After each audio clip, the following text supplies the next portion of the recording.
Good morning.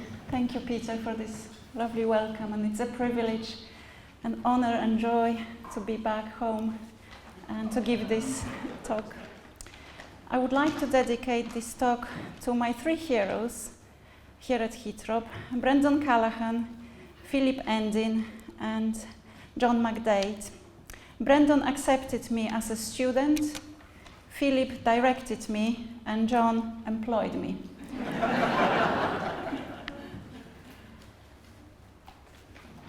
Truth seems to be the theme of this conference, at least appeared many times yesterday in our talks. And truth is one of the hardest ideas to comprehend. I think it's harder than love or justice.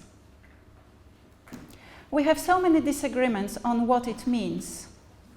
We talk about truth as knowledge, including self-knowledge, factual truth, logical truth, systematic truth, moral truth, scientific truth, truth of being, ontological truth, acts of speech as corresponding to realities, the virtue of truthfulness, and other ideas. Truth is a contested thing in what is sometimes described today as the culture of fake news or post-truth.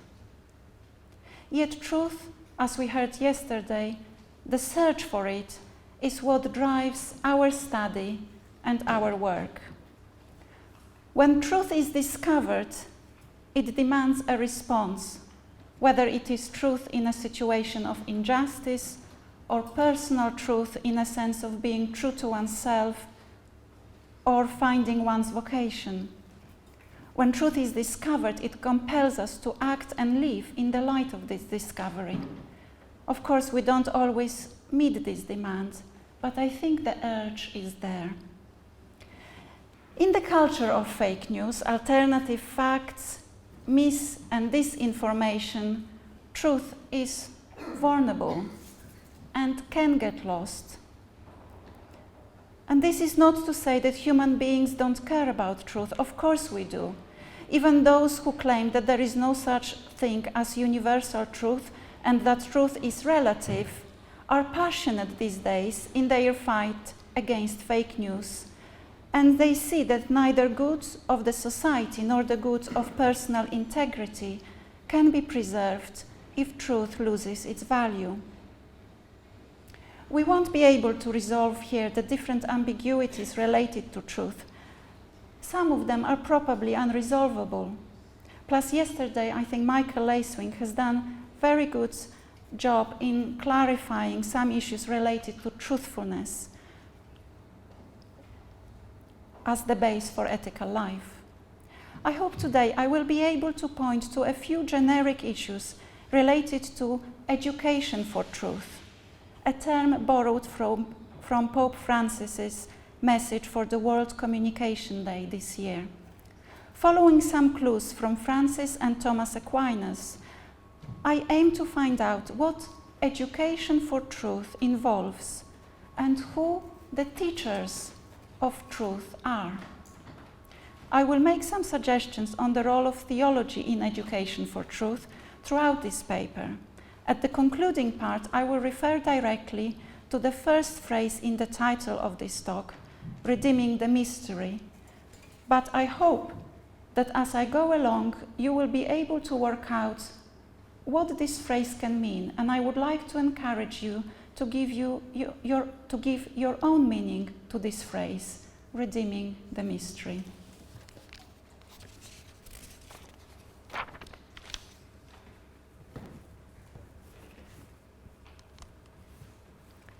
I would like to start, and I hope I'm not lowering the standard of this important conference, by drawing your attention to two images that appeared on social media, and not only social media.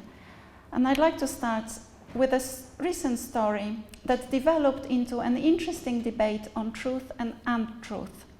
On the feast of Corpus Christi, 31st of May this year, a photograph taken in Pszczyna in southwest Poland triggered a number of interesting responses.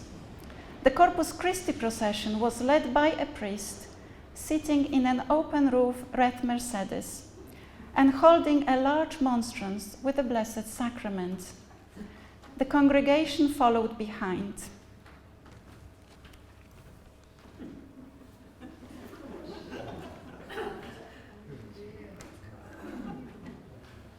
There was and still is a short YouTube film from this procession, which on the day it was uploaded was watched over 1 million times. Soon later, a different photo appeared on social media. A photo of a priest taking viaticum, the Holy Communion, to a sick or dying person in a village in Slovakia in the 1960s. The debate in the media, social as well as printed, including a well-established press such as Wprost, a secular, an equivalent of, let's say, Spectator in this country, or Tygodnik Powszechny, a very intellectual Catholic weekly. The debate concerned several truth-related issues, and I just give you a sample of them from these different types of press and media. First, the photos were real, and people who took and uploaded them revealed their identities. The Corpus Christi procession became known as the Red Cabriolet procession. While the photos were real, the stories associated with them contained a lot of fake news, and later some corrections of this news. There are, of course, some hidden truths in these images and in the stories too. People's responses to the pictures, to me, express their longings, their frustrations, anger, confusion. Through the various exchanges, these photos became alive, started having their own stories. Interestingly, very few people, at least initially, asked about the sources of these photos, their contexts. They were not interested in facts, and often they launched into diatribes, sometimes comedies, and a lot of preaching. These two photos and stories associated with them, apart from reminding me about the power of images and of imagination, as well as fantasy, show how the attention can easily shift between Eucharistic and sociological meanings represented in these photos. The commentators freely operated with word-related phrases, with truth-related phrases. For example, some people said the black and white photo represents a true religion that is in danger of being lost in Poland and the rest of Europe. Others objected to this view and saw true religion in the red cabriolet photo and thought that religion is adaptable and it is okay to have a Blessed Sacrament exposed in that way. In a different mood, people still revealed the Blessed Sacrament. Some attacked the priest and expressed their sentiments of anti-clericalism, saying that a true Christianity doesn't go well with luxury cars, and therefore the black and white image resonates more closely with true Christianity. For them, the red cabriolet image represents a false Christianity. Not everyone agreed with this and claimed that the black and white image represents the feudal relationship between the superior class of clergy and the inferior class of peasant laity. But let me give you a couple of facts. First, the man who took the red Mercedes photo and recorded a short video, which was later put on YouTube, was not celebrating the feast of Corpus Christi. He was coming out of the car wash when he spotted the procession and was amused by what he saw.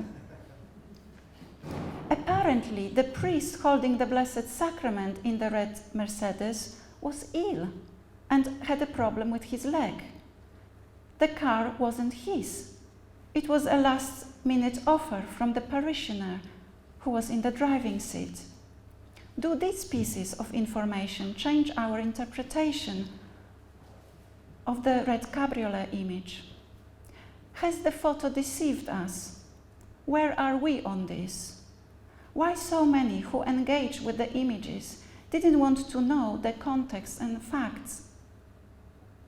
The two images became food for many narrators, including those whose predominant nourishment is not truth, but hatred. The red cabriolet on the photograph and not the Blessed Sacrament in the monstrance became so seductive because fakeness is also seductive. Has the image deformed or reformed something in the viewer's consciousness? Has it challenged the viewer enough to ask deeper questions? What has been noticed in these photos? Reading from my kind of British experience and probably nourished by Heythrop, my first question was, if the priest was ill, perhaps if there was a layperson around, maybe they could have taken this role, or there would have been perhaps other options. But I'm trying not to make judgments on this photograph and on the situation. But there were lots of questions that perhaps could have been asked. I would like to probe the idea of fake news a bit further before I turn to education for truth. The current climate of fake news feels somewhat familiar, even if its scale and technical side are new. I was born in Poland during communism and brought up in the climate of fake news. Even our weather news was manipulated. There was always much nicer weather forecasted for the day of Communist Party meeting. People in general didn't trust the official media. My parents used to tell me off because during Lent I used to put a poster on our television and said, "No telly in the Lent," and they didn't like this, but in truth, nobody really trusted anything that was presented to us at those days. My formal education, especially history, was contaminated with untruth. I chose to study theology rather than chemistry, and this was almost a last-minute decision 2 years before communism fell, as part of my search for truth. I had 3 wonderful years of studying philosophy, not just the Marxist-Leninist version of it, but a proper philosophy, ancient and modern. This is when, for the first time, I came across Frederick Coplestone and his History of Philosophy, which was just then translated into Polish. Theological education with a heavy dose of philosophy, in fact more philosophy than theology, was for me a window to a different way of looking at the world and ourselves. When I arrived at Heythrop, that window became a door that opened me further to the world of ideas, formation, and vocation. School of Education for Truth, and a place that became my intellectual and spiritual home for nearly 25 years. And this School of Education for Truth wasn't a typical training. It was a training of empowerment in our humanity, in our consciousness, religious consciousness, and finding our vocation. But let me go back a little bit to the theme, which is partially this theme of fake news. The UK Parliament has been conducting since 2015 an inquiry into fake news, a nice diversion from Brexit. Not many people seem to be aware of this inquiry, but a very interesting work has been done by what is currently called the Digital, Culture, Media and Sport Department. On 8th of February this year, its select committee chaired an investigative meeting at George Washington University, Washington, D.C., during which big tech companies, media groups, businesses, universities were questioned on how they address the challenge posed by the contemporary fake news culture. The recording of this meeting is available in full. It probably takes 2 days to listen on the Parliament website. And there is an ongoing consultation with the public who are invited to comment on the impact fake news has on public understanding of the world. 76 papers from journalists, media companies, academics, one religious organization, which is British Council of Muslims, companies and charities have submitted their papers to the Parliament UK website, but no theological response has been submitted. I think Gwen quite rightly urged us yesterday to make theology less confined to lecture halls. When looking through the submissions to the consultation, it is not possible to remain indifferent to the culture of fake news and not to ask what would be the consequences of this culture in 5, 10, or 20 years, this culture by which we are all affected and of which we had a tiny snapshot earlier when analyzing the two images. It is characterized by a high degree of deception, manipulation, prejudice, and intolerance. Of course, human beings always have been intolerant of different views. Francis Bacon, in his Novum Organum, published in 1620s, analyzed different kinds of idols or false notions that are in possession of the human understanding and have taken deep root therein. One of them, he says, are the idols of the cave. Idols of the cave are what we understand today as conceptual biases and susceptibility to external influences. He says, everyone has a cave or den of his own, which refracts and discolors the light of nature, owing either to his own proper and peculiar nature, or to his education and conversation with others, or to the readings of books and the authority of those whom he esteems and admires. In other words, Bacon observes that we are drawn to what matches our interest. We nurture it by books we read, the websites we visit, the programs we watch, and so on. What we read about medicine, health, natural environment influences what we eat, how we shop, and increasingly how we think. A study in the British Medical Journal found that around 40% of press releases about health stories contain exaggerations, and that these are directly transmitted into media coverage. The Royal Statistical Society, in their submission to the governmental consultation, argue that present floating facts about medicine, science, and technology will become a crisis that undermines public health, environmental security, and economic well-being, unless there is strong determination to ensure that the public are protected. If a large part of we read is not true, the impact of this on our development is bound to be substantial, not only in a physical, but also moral sense. For example, on the way we build trust or mistrust towards others.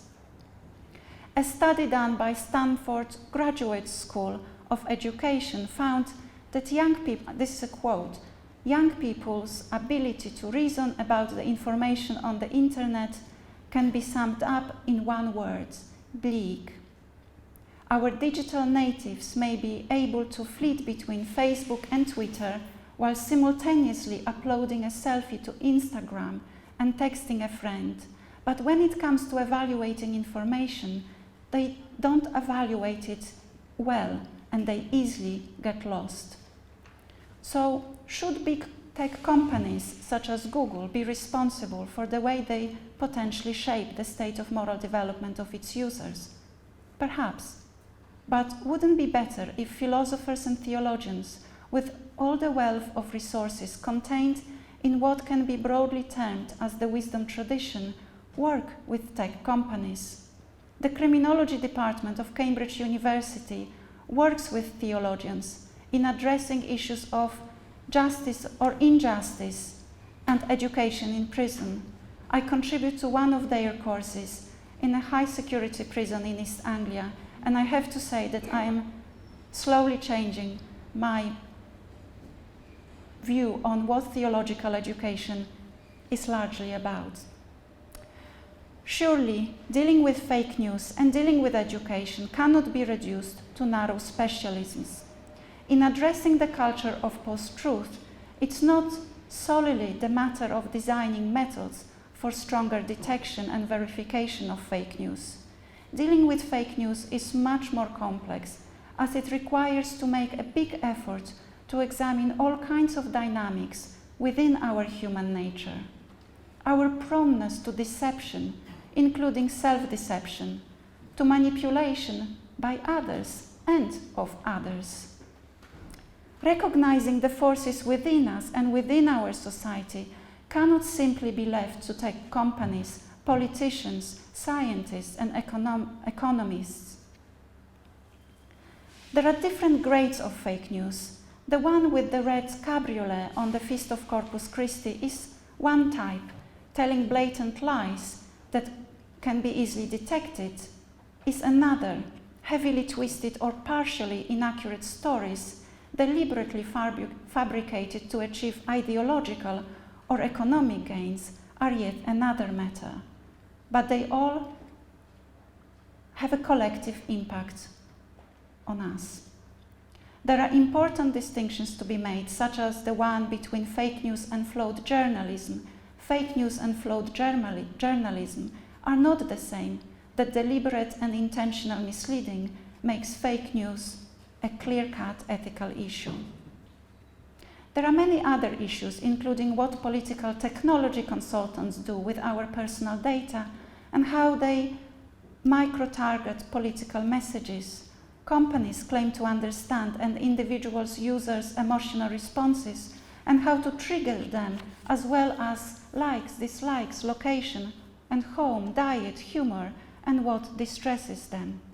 Fake news is a symptom of a much bigger issue, which those who do philosophy, theology, ethics, psychology, spirituality, all the disciplines that this college excelled in, have tools and resources for addressing. Let's look at hate crime, the scholarship and impact work done by Michael Barnes in the area of interreligious dialogue, the high-profile work in the same area done by Gwen through the Lokahi Foundation, Michael Kerwan's work on Girard, Pat Riordan's on common good, and areas of political philosophy, the dialogical approaches developed and practiced by John McDade and Jonathan Gorski in the area of Christian-Jewish relations, and Ahmad Akhtar in Christian-Muslim relations, are amongst the most valuable resources for dealing with complex issues of our time. It doesn't take a genius to see that fake news culture weakens trust and disintegrates society. It affects us on all levels. Gwen yesterday mentioned the commitment to truth, and without it, we violate other people's rights. Rebuilding this commitment and rebuilding trust broken by lies is hard and takes time, because credibility cannot be formed overnight. It requires patience, coordination, and determinism. You can guess what I'm going to say. This is where a good theological education is indispensable. It's not easy to be optimistic about theological education in this country, given the decreasing number of theology students currently enrolled on theology courses and the number of departments left, which paired with the current approach to education based so much on instrumentalisation and commercialisation of education doesn't give a good prognosis. So we have to find other ways.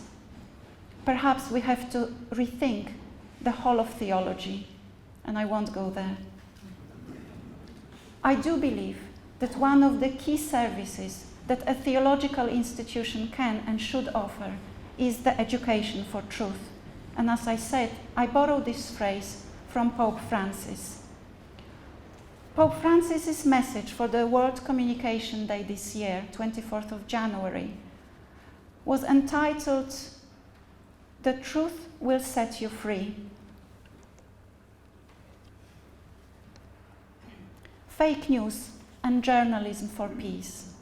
In this message, Francis talks about the education for truth. And for him, this education has something to do with teaching people how to discern, evaluate, and understand our deepest desires and inclinations. I think this is helpful in unpacking what theological institution committed to truth is invited to do. It is to teach people how to discern, evaluate, and understand their deepest desires and inclinations. Francis is worried that constant contamination by deceptive language can end up darkening our interior life. Education for truth is meant to enlighten our internal life. According to him, to discern the truth, we need to discern everything that encourages communion and promotes goodness from whatever instead tends to isolate, divide, and oppose. He says, quote, "The best antidotes to falsehoods are not strategies, but people who are not greedy, but ready to listen, people who make the effort to engage in sincere dialogue so that the truth can emerge, people who are attracted by goodness and take responsibility for how they use language." Francis says several other important things in his message, and we don't have time to cover them. He talks, for example, about journalism as mission. He connects two ideas of freedom from falsehood and the search for relationship as two ingredients which cannot be lacking in our words and gestures if they are to be true, authentic, and trustworthy.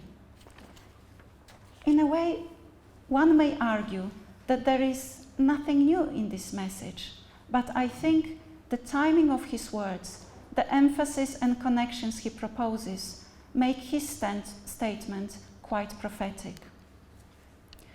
Now I would like to bring to this discussion for a short time Aquinas. Vivian Bolland, a Dominican scholar, points out that for Thomas, the preferred analogy for what the teacher does is the work of the medical doctor. Just as the medic cannot replace nature, but can assist it in various ways, so the teacher cannot replace the student's intellectual processes, but can assist them also in various ways.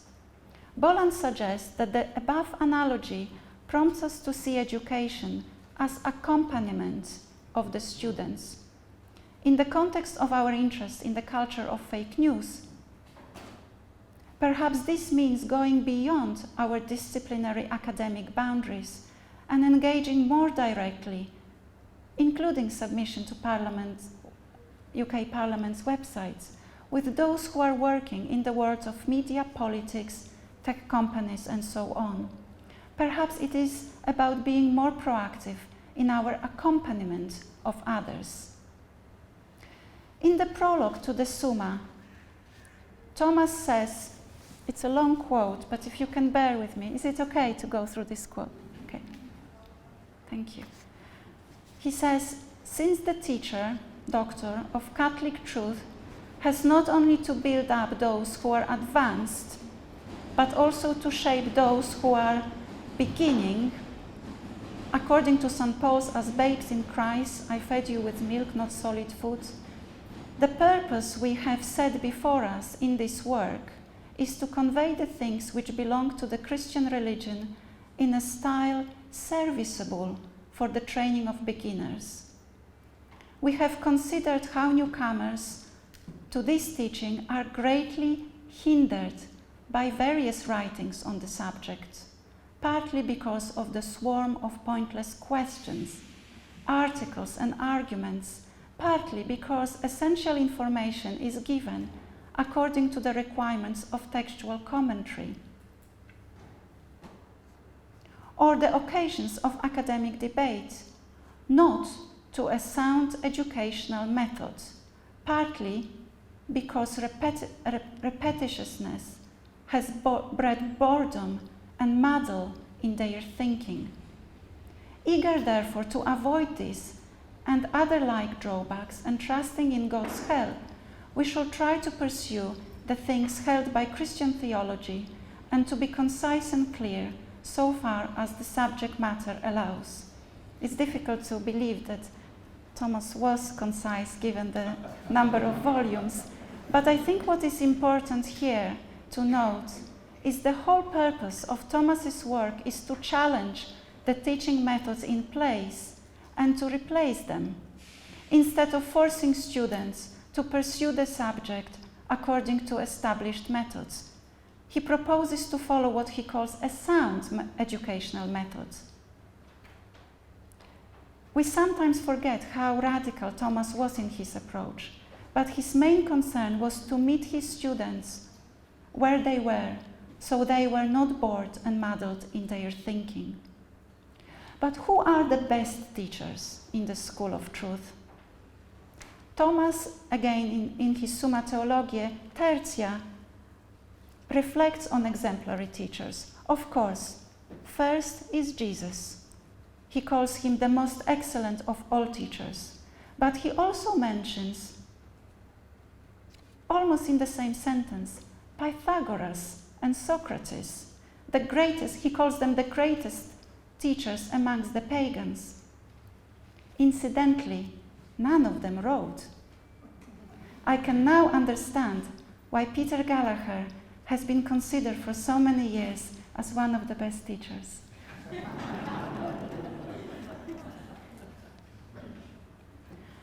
When Thomas considers Jesus, he points out that his primary task was to serve truth.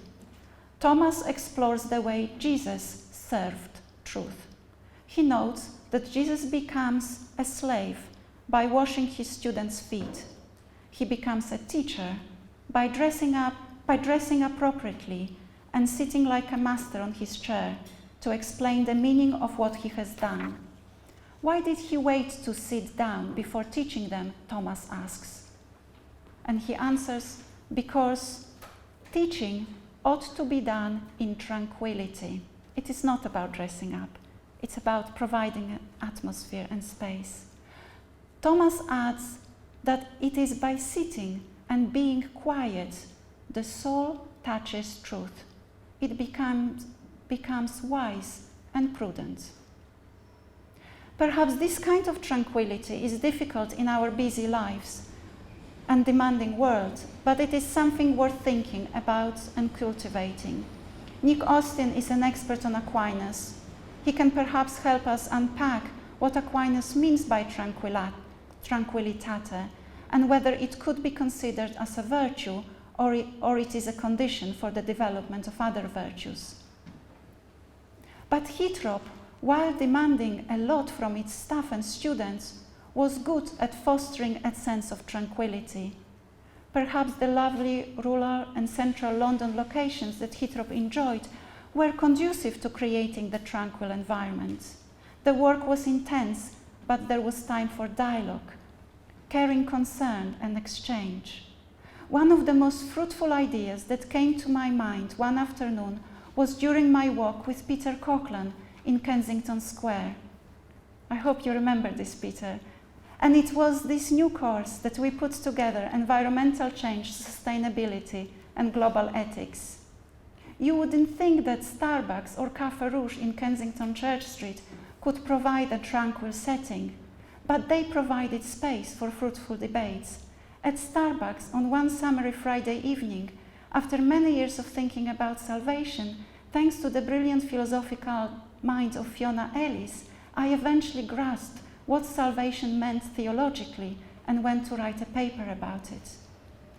There are many other similar stories of generating new ideas through friendships and tranquil encounters with students and colleagues. It is thanks to one of my Muslim students that I embarked on researching moral imagination. But let us return to Aquinas very briefly for one more point, which I think is relevant to our exploration of education for truth, and it is communication. Aquinas is keen that his students grasp the purpose of communication, something he considers in the Summa Secundae. and here is a quote, "Since man is a social animal, one man naturally owes another whatever is necessary for the preservation of human society." Aquinas go on to note that life in society is impossible without trust, thus the need for the virtue of truth or truthfulness. This virtue secures communication of truth, and the communication is done by people with moral integrity who communicate truth in a morally skillful way, out of their deep dispositions, formed over time. Without the communication of truth, there can be no society at all. There will be no shared plans, no common way of acting, no mutual pursuits of goods. In absence of trust that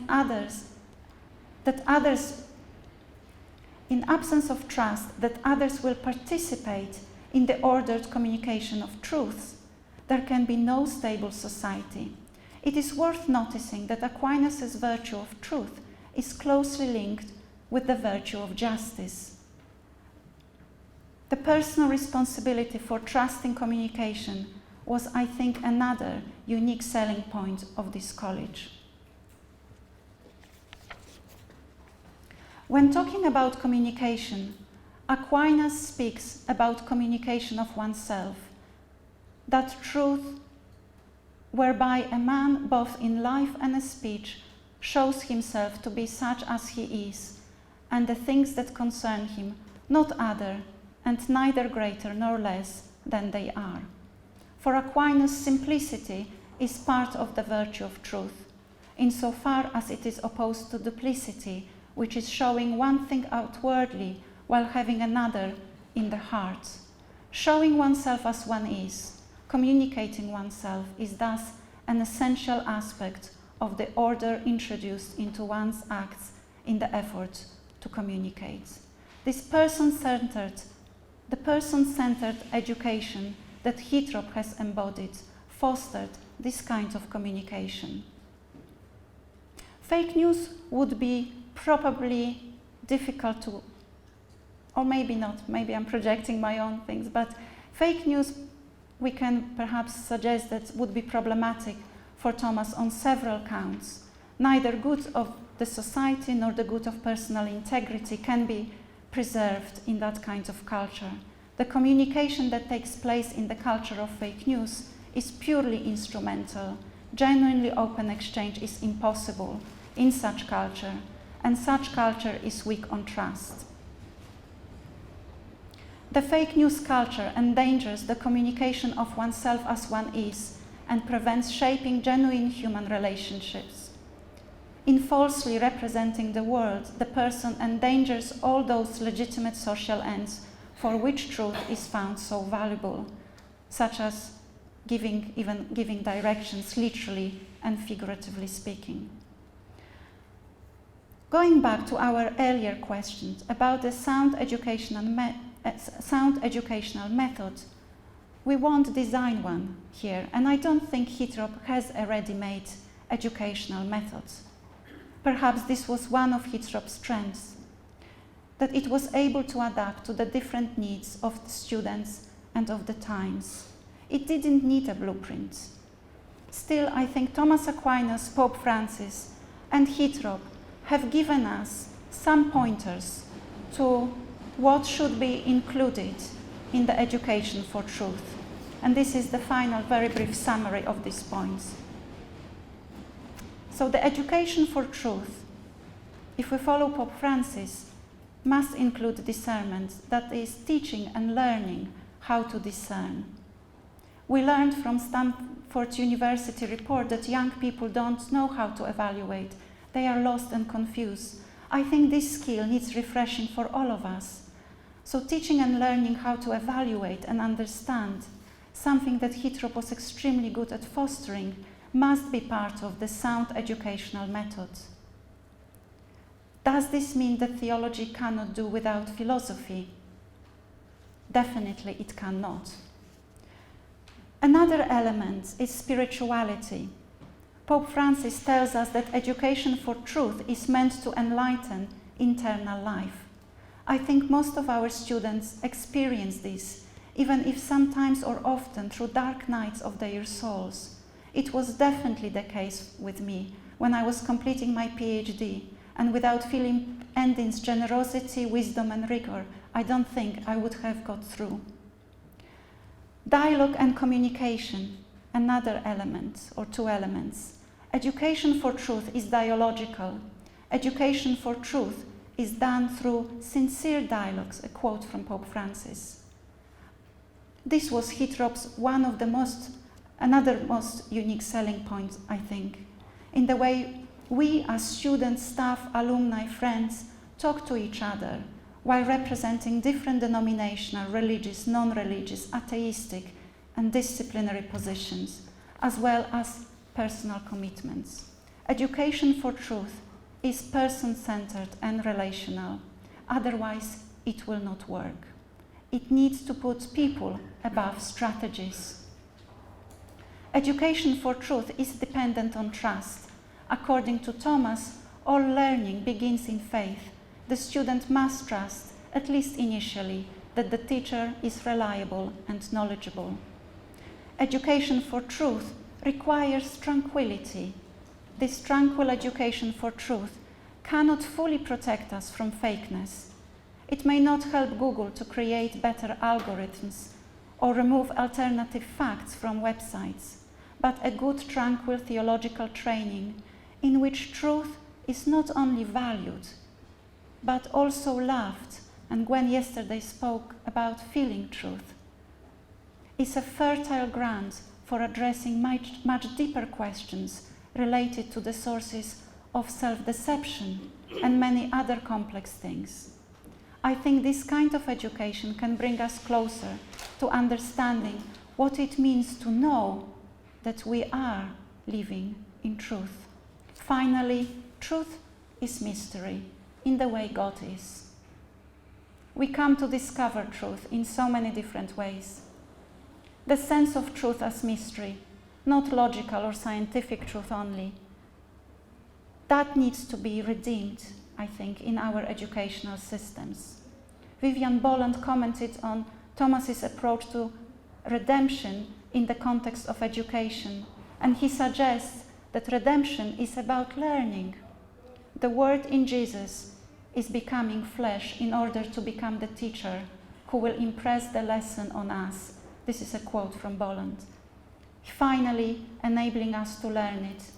Christ is master, magister, and teacher, doctor, and his disciples are apprentices in the trade of right living and serving truth. They learn by spending time with him, not only listening to what he says, but experiencing how he lives. This is how we learn and what it means to live, love, and serve truth. May we all, wherever truth as mystery takes us from this moment on, have courage to serve, live, and love truth. And may we, in the coming months, find rest and have moments of tranquility, which will enable our souls to be touched by truth.